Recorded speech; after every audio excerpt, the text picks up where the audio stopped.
Materi kita hari ini adalah dimensi 3 ataupun yang disebut itu bangun ruang. Adapun yang menjadi tujuan pembelajaran kita yaitu yang pertama, siswa dapat mengidentifikasi konsep titik. Yang kedua, siswa dapat mengidentifikasi konsep garis. Yang ketiga, siswa dapat mengidentifikasi konsep bidang. Yang keempat, siswa dapat menentukan kedudukan titik terhadap titik. Yang kelima, siswa dapat menentukan kedudukan titik terhadap garis. Yang keenam, siswa dapat menentukan kedudukan titik terhadap bidang. Dan yang ketujuh, siswa dapat menentukan kedudukan titik terhadap garis lain. Nah, sekarang mengapa kita mempelajari dimensi 3 ini? Apa sih manfaatnya dalam kehidupan sehari-hari? Iya, manfaatnya adalah untuk membangun sebuah rumah. Jadi kita tahu meletakkan titiknya di mana, kemudian jarak antar titik maupun ke garis maupun ke bidang.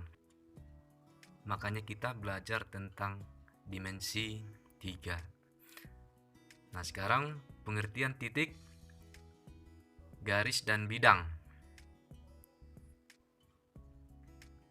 Baik, unsur-unsur ruang yaitu titik, garis, dan bidang dalam geometri merupakan istilah-istilah dasar. A. Titik. Sebuah titik hanya dapat ditentukan oleh letaknya, tetapi tidak mempunyai ukuran, atau dikatakan tidak berdimensi. Sebuah titik digambarkan dengan memakai tanda nokta, kemudian dibubuhi dengan nama titik itu. Nama sebuah titik menggunakan huruf kapital seperti A, B, C, P, Q, dan R. Pada gambar di bawah ini diperlihatkan dua buah titik, yaitu titik A dan titik B.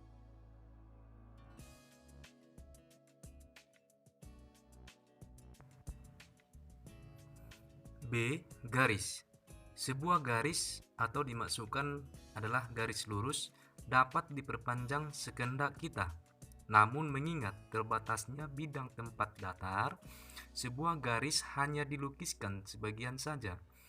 Bagian dari garis ini disebut wakil garis.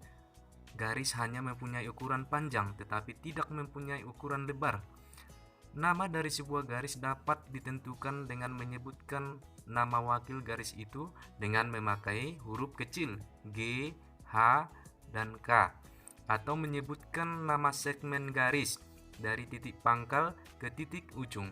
Pada gambar di bawah diperlihatkan dua buah garis, yaitu garis G dan segmen garis AB.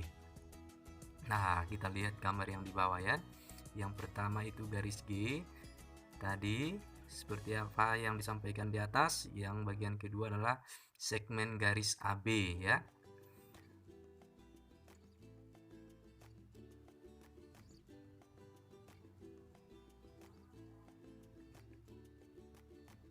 Baik, masuk kita bagian C, bidang.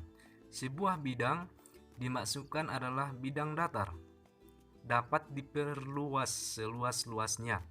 Pada umumnya, sebuah bidang hanya dilukiskan sebagian saja yang disebut sebagai wakil bidang. Wakil suatu bidang mempunyai dua ukuran, yaitu panjang dan lebar. Gambar dari wakil bidang dapat berbentuk persegi atau bujur sangkar, persegi panjang, atau jajar genjang. Nama dari wakil bidang dituliskan di daerah pojok bidang dengan memakai huruf alfa, beta, gamma, atau H, U, P, atau dengan menyebutkan titik-titik sudut dari wakil bidang itu. Pada gambar di bawah diperlihatkan dua bidang berbentuk persegi, bidang alfa dan bidang ABCD. Dua bidang berbentuk persegi panjang, bidang beta dan bidang KLMN, dan dua bidang berbentuk jajar genjang, bidang gamma dan bidang PQRS. Nah, seperti gambar yang di bawah ini ya. Itu penjelasannya. Ada yang pertama bidang alfa dan bidang ABCD. Dan bagian yang di sampingnya dua bidang berbentuk persegi panjang ya. Di mana disebut beta dan bidang KLMN, dan dua bidang berbentuk jajar genjang, bidang gamma dan bidang PQRS. Kita lanjutkan. Kedudukan titik terhadap garis. Titik terletak pada garis. Titik A dilalui oleh garis G, maka titik A dapat dikatakan terletak pada garis G. Nah, seperti gambar ini ya. Kemudian yang kedua, titik di luar garis. Jika titik B tidak dilalui oleh garis H, maka titik B dikatakan berada di luar garis H. Nah, seperti gambar yang di bawah ini juga.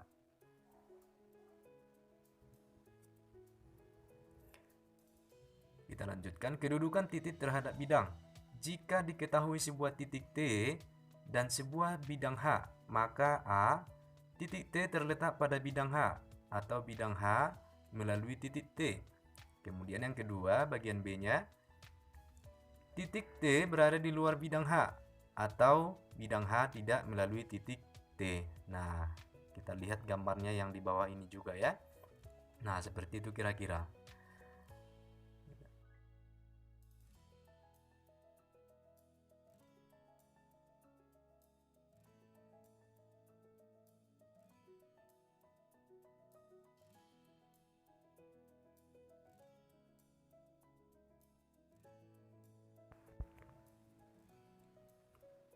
Baik, untuk memahamkan kita, ini ada tugas masalah 1, kedudukan titik terhadap garis. Perhati gambar di bawah ini. Nah, ini gambarnya. Kemudian ini yang mau kita kerjakan. Titik-titik yang terletak di dalam garis BC. Dan yang selanjutnya nanti kamu kerjakan ya di buku latihannya. Kemudian ini ada juga bagian yang kedua ya, masalah 2. Iya, ini kedudukan titik terhadap bidang. Perhatikan gambar yang di bawah ini juga, gambar yang sama juga. Nah, di sini titik yang terletak di dalam bidang B, C, G, F itu bidang ya. Nah, lanjutkan nomor 2, nomor 3, dan nomor 4, dan diselesaikan di buku latihannya. Mungkin itu yang Bapak sampaikan pembelajaran kita. Selamat bekerja, tetap semangat.